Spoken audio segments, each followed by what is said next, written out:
I know it's really tough as a teacher having to make that difficult parent phone call home, but rest assured, I've got some really great strategies that have worked great for me, and I hope that they're helpful to you as well.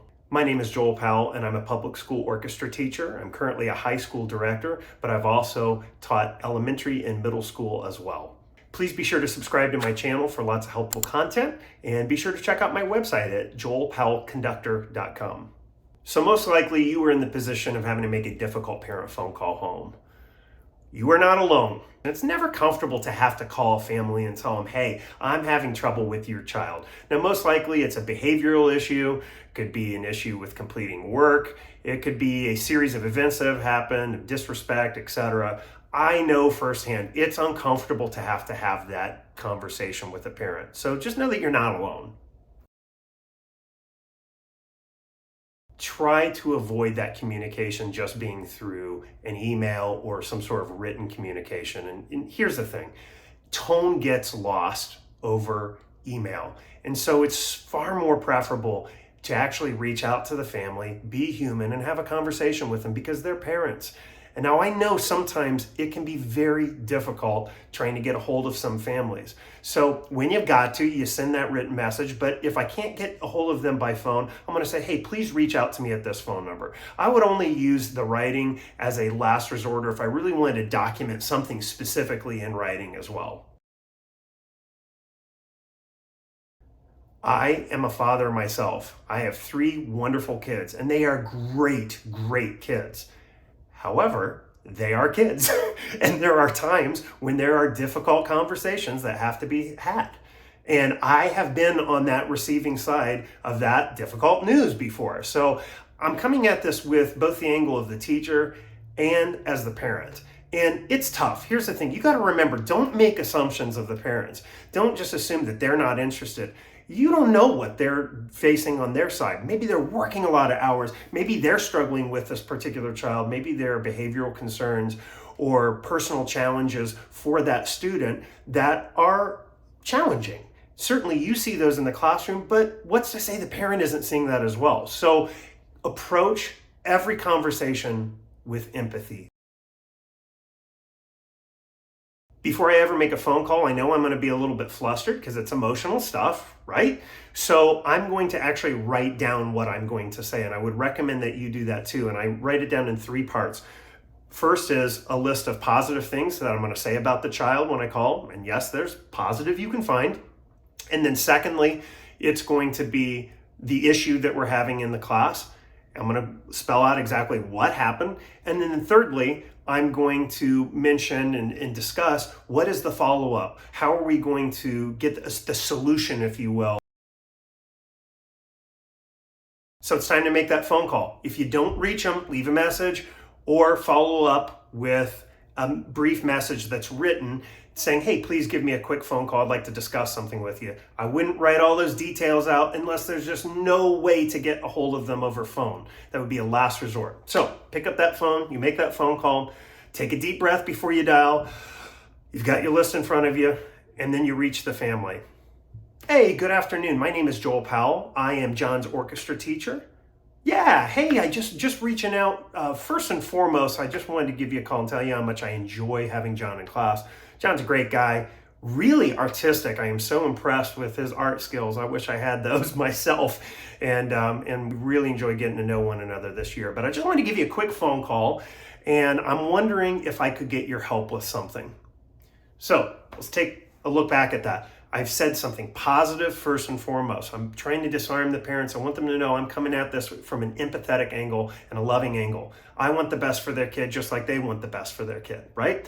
And I'm using the phrase that a really good administrator friend of mine gave to me, which is, hey, I'm wondering if I could get your help with something. Instead of being acrimonious, we're working together. We're on the same team. So that's the first part of this conversation that I'm going to have. I want it to be positive. Again, I'm just wondering if I could get your help with something. Terrific. Well, here's the thing. I just wanted to fill you in. I don't know if you've heard about what happened these last couple days in the orchestra, but what the issue was is that he unfortunately got really frustrated during our scales warm up at the beginning of class. And this has happened a couple times. Threw his book down, got upset, called me an idiot, refused to participate. And frankly, I could see kind of some of that frustration. I know he's struggling a little bit with the scales, and I'm trying really hard to help him. I've got a help session, actually, it's coming up. I encouraged him to attend privately. I invited him to that. But I know he's struggling with that, and I think that might be where he's coming from a little bit. He's just getting frustrated in class. And so I just let him relax for a minute and let the situation pass. But obviously, given the fact that he was disrespectful to me, we did write him up. I did write a detention for being insubordinate, for not following directions, and being rude to the teacher in the class. So I just wanted to fill you in on that. And moreover, I wanted to see if you've heard about this, what you might be seeing at home, if he's discussed the issue with you. And I'm just hoping maybe we can work together to help him with this situation. And I'm happy, more than happy, to help him with, of course, some help sessions and help get him caught up a little bit on those scales he might be feeling frustrated with. So in that brief period of time, I've laid out very factually, without getting upset whatsoever, very factually what's going on. And I'm just explaining to the parent the facts. I'm not saying, and it really upset me, and he knew that it would upset me, and he did it just to spite me, try not to go there. And I know deep down you might feel that way, but don't do that, right? We're going to keep it positive. We're going to keep it factual. Here's the issue that's going on. Here's what I'm seeing. And then I'm turning it over to the parent. I'm turning it over to them. I want to know what they see. And you would be surprised what you might learn during this period of time. There might be things going on in that child's life that you have no idea about. Maybe they lost somebody. Maybe there's some real family struggles right now. Maybe money's tight at home. There's a reason the child is acting that way. Finally, we're going to discuss the follow-up and the course of action that we're going to have here. Obviously, it could go a couple different ways, right? Parent might be really defensive and say, you don't care about them. They might get upset with you. More often than not, though, I really have found it to be that they're going to be on your side, and they're going to understand that, hey, yes, we understand that this is a situation, and they're going to want to work with you, especially if you're positive and not accusatory in your phone call. So you're going to discuss what is the follow-up action. And I might say, so Mrs. Smith, hey, thank you. I didn't know that all that was going on at home right now with John. And that's tough. And I understand. I want you to know I'm here for him. I'm happy to help support him in any way. Obviously, the help session remains open to him, so feel free to bring him on Fridays. Just know that I am here for your family right now, and I want to do all I can to support you all. So let's follow up, if it's good with you, maybe this time next week. Let's see, it's Friday. Let's follow up next Friday with a quick phone conversation, just so we can touch base if that sounds good. And of course, you are more than welcome to call me anytime. So I've kept it positive. We have a course of follow-up, and we've discussed a prudent outcome. We've worked together to hopefully create a solution. I understand maybe a little bit better about what's going on in that child's life. I had no idea about. I probably wouldn't have known if I just assigned the detention and never followed up with the parent. But now I'm getting into the child's heart, hopefully. Hello? Yes, hello. This is Joel Powell. I am John's orchestra director at your middle school. Just giving you a quick ring. Is this John's mom by chance? Yes. Yeah, hi. Great to speak with you, Mrs. Smith. How are you today? I'm good. How are you? I'm doing very well, thanks so much for asking. Hey, just want to give you a quick ring. First of all, want to tell you what a pleasure it is to have John in class. I just really enjoy working with him. He's a great guy. He's funny too. He has a good sense of humor, and I really appreciate that about him. And I know he's playing football this year too, right? Yes, he is. Is he enjoying it? He loves it. Good. Well, yeah, I always wish I had that ability, and unfortunately not. But anyway, but that's awesome. I just really enjoy having him in class, and so first and foremost, I want to tell you that. But just really quickly, hey, I'm actually calling because I was hoping to get your help with something. Could I get your help with something? Yes.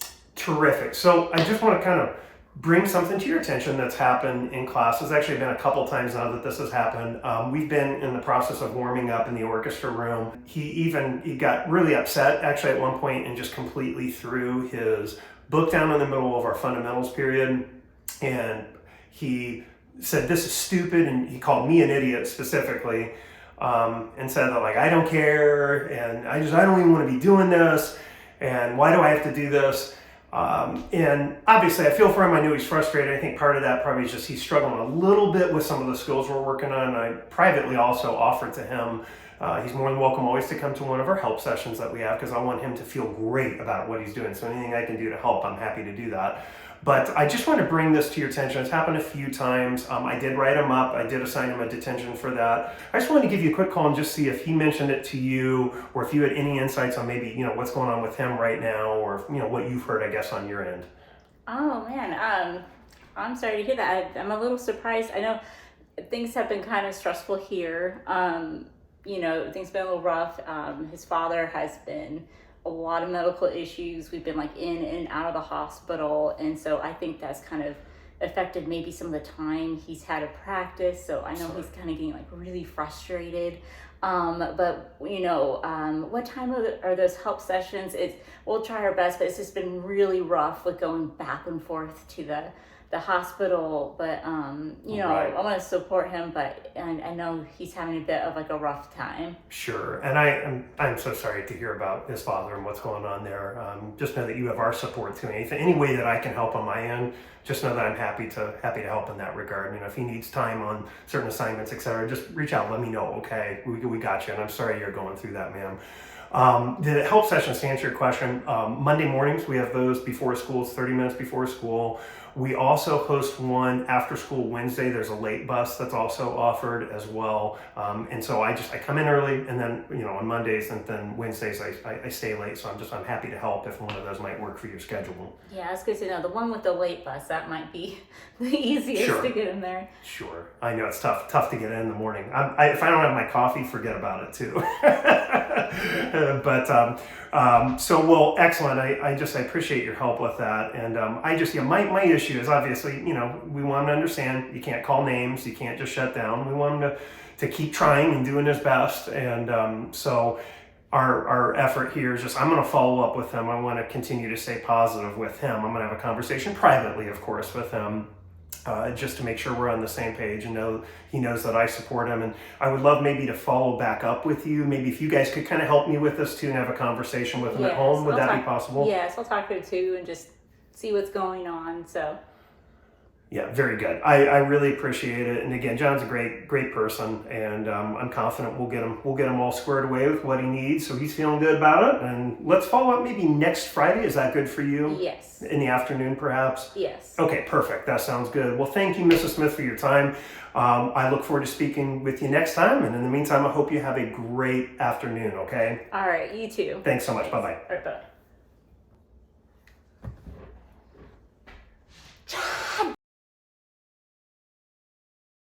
So what do you do if that phone call does not go so well? What if you try all those steps, you've been positive, but nonetheless, they absolutely lose it on you and start yelling at you? Here's the good news. That's really rare. I've only had it happen really a couple of times to me in my career, 2 or 3 times. And each time there were some serious extenuating circumstances at home for that family. And you just never know what the situation is. So rest assured, the good news is most of the time, families are going to be really receptive to what you're saying. But if it doesn't go that way and you're trying to de-escalate them and you're trying to be professional, and here's what you do. Hello? Yes, good afternoon. This is Joel Powell. I am John's orchestra director at your middle school. I'm actually just trying to reach John's mom.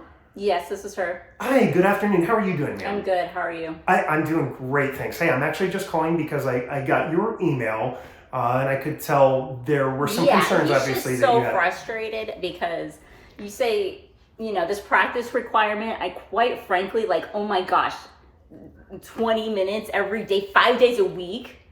Who has time for that? You come home, you have homework, and you got your showers, and you got your dinner, and I'm a working parent. It's just too much to be battling him with practice every day. And quite frankly, don't you guys practice every day in class? How is that not enough to get done what you need to get done? Sure. And let me just address each of those concerns. I absolutely hear where you're coming from. I'm a parent also of 3 kids, and so I know it's not easy. But how old are your kids? Because, I don't think you do get it, because, I have 7 kids. How many kids do you have at home? Actually, I've got 3 kids, and they're kind of the entire gamut. 7. High school, middle school, elementary school. So I know. Try having 7 of them. And I definitely feel for you, ma'am. I know that's not easy. I can only imagine. I empathize. That's difficult. What I was just going to say, though, about the practice, the practice specifically is intended for home, and then we work together as a group at school. In the practice, as we outlined in the handbook that you signed, I see I've got a signed agreement from the beginning of the year. We outlined that the kids are to do 180 minutes of practice every single week, and that's just to make sure they're working on the skills that we're doing in class. I didn't read that. I didn't read that. Okay, well, I can certainly send that document to you again. That's not a problem, but I guess what I'm trying to say though is I understand that's a challenge.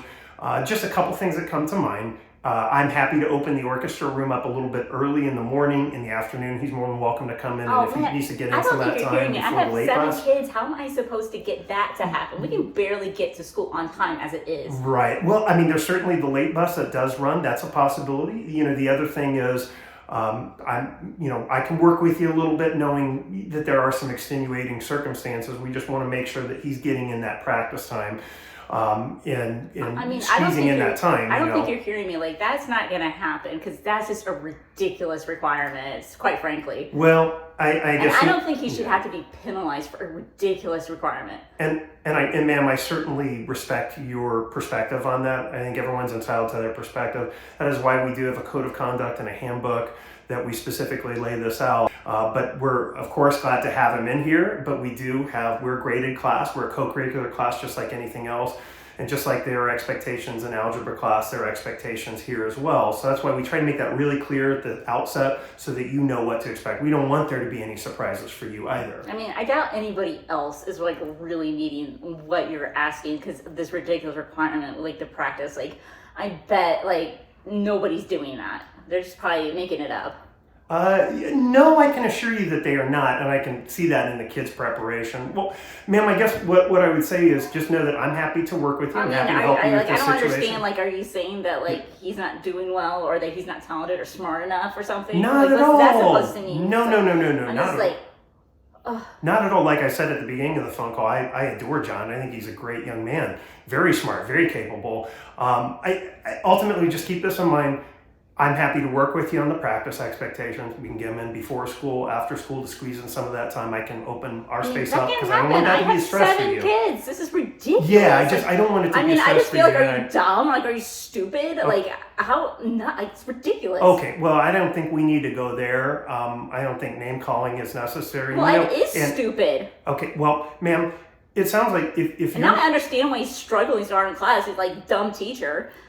Okay, well, I think at this point, I think we've kind of reached the end of this fruitful conversation, unfortunately. I was hoping we would kind of make a little more headway here because I want the best for John. I don't need your condescending comments. Okay, all right. Well, like, if you're concerned, and if you do have concerns, you're more than welcome to reach out to my performing arts department chair or to my administrator or the school principal, and I'd be happy to sit down with you and we have a conversation. But I think we should probably wrap up the conversation there. I just wanted to reach out and communicate just what happened and just want to make sure you knew, and I appreciate you reaching out to me, okay? And I wish you all, okay, thank you so much, man. Bye-bye. So what about when you get an angry parent phone call about maybe something that you said or did in the classroom? Maybe it's something that was specifically said to their child and they're upset about that. It happens sometimes. Sometimes things are misconstrued or taken the wrong way, or sometimes maybe we just have less than our best day and we don't say things the best that we possibly could have. And maybe we say something that we don't think about in the moment, but then after the fact we go, oh, I could see how that could upset that child, me saying that or doing that. So it's important to be objective and to stay calm and to think about, all right, what happened? And could I see it from their perspective? I always try to see it from their point of view. And it's okay to apologize to a family and to a student. Goodness knows I have. Emotions can run high sometimes when you're teaching at a high level, even when you're doing it really, really well. It happens. So no one is above saying, hey, I'm sorry. I could have phrased that a lot better. And I'm sorry that was taken that way, that I offended John. It's okay to say that. It's okay. And I think we're better human beings for it and we're better teachers for it when we do. And then secondly, if it's a situation where maybe their perception is different than reality, and this can certainly happen sometimes, where the child feels like you were specifically addressing them maybe, but it was really meant in a different way, something's got misconstrued. That's where I would not be afraid to say to the family also, hey, I'm so sorry that he took it that way. Notice I'm I'm not necessarily saying, well, I'm at fault, I screwed up in that situation if I feel like I really wasn't at fault, like I was saying something that was really accurate, but it was misconstrued. I'm sorry he felt that way. That's certainly not my intention. And you're coming at it again from a place of empathy. And you're saying, here's actually what was meant. And maybe I didn't phrase that the best. Again, you can take the high road and chalk it up to, oh, maybe I could have said that better. Hello? Yes, hello. Yes, this is Joel Powell at your child's middle school. I was just giving you a quick ring. I got your message. How are you doing today? I'm good. How are you? I'm doing well, thanks. Did I catch you at a good time? This is good. Good. Well, hey, I just wanted to reach out. I got your email, and I understand that maybe some concern here, some frustration about John and in orchestra and him thinking that I was angry with him or something. Can you help me understand just a little bit, please? Yeah, he came home frustrated, saying that you told him he didn't practice enough, but I can assure you I've been hearing practice every single day in his room. He's really trying, and we were just concerned that you just didn't think that he was practicing or trying for your class, or like that he was going to disappoint you. Sure. Oh my goodness. I want to just kind of try to explain this here a little bit, because I think I'm understanding where this is coming from. There was the other day in class, his section, was struggling a little bit with a passage, full disclosure, with us having contests coming up, and we're working hard and trying to have a lot of fun simultaneously, trying to always keep it fun too. But there was a moment where I did tell the section, hey, you guys really need to practice as a section this particular passage and one of the pieces that we're working on. Does that make sense? Yeah. So I feel badly, because I think that maybe he took that personally, thinking that I was telling him, hey, you aren't practicing enough, you need to work harder. And well, of course I want everyone to practice. I know he's working hard.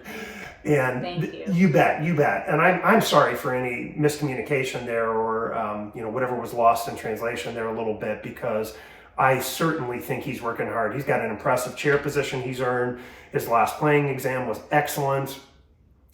Obviously, I'm just trying to push the section to really master that part, and they're struggling as a group. So I will try to be a little more specific with that. Does that help? Yes. I'll talk to him, and yeah, that makes maybe more sense. He loves orchestra, but he just came home like really upset yesterday. So I didn't, but I'll talk to him, and yeah, so that makes more sense. We're talking to the section, because he has been working super hard. So absolutely, and I am so sorry that he felt that way. That's the last thing I want. Of course, I'm glad he enjoys orchestra. We want to keep it that way, and I'll be happy if it's okay with you, just to touch base with him privately, quickly. I will not do that in front of everyone, but just privately, just to say, hey, I know you're practicing, if that's okay. Yes, thanks so much. You betcha. And again, he's a pleasure to have in class. I just again, apologies for any miscommunication there, but we adore him. He's doing great work.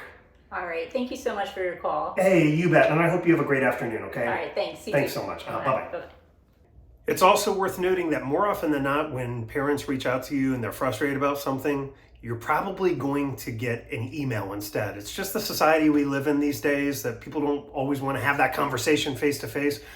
But pick up the phone and call them instead of responding to the message in writing. I'm telling you, that personal touch goes a long, long way.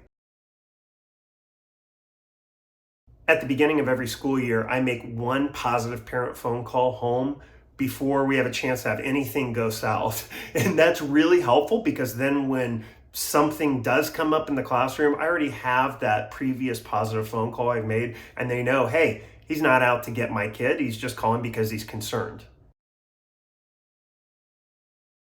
I know a difficult parent phone call is never easy, so I'm wishing you all the best with this. Just stay positive, stay empathetic, stay student-centered, and you're going to be just fine, I promise. I hope this has been helpful. Be sure to subscribe to my channel, Joel Powell Conductor, and visit my website, joelpowellconductor.com. In the meantime, all the best to you, and thank you so much for teaching kids.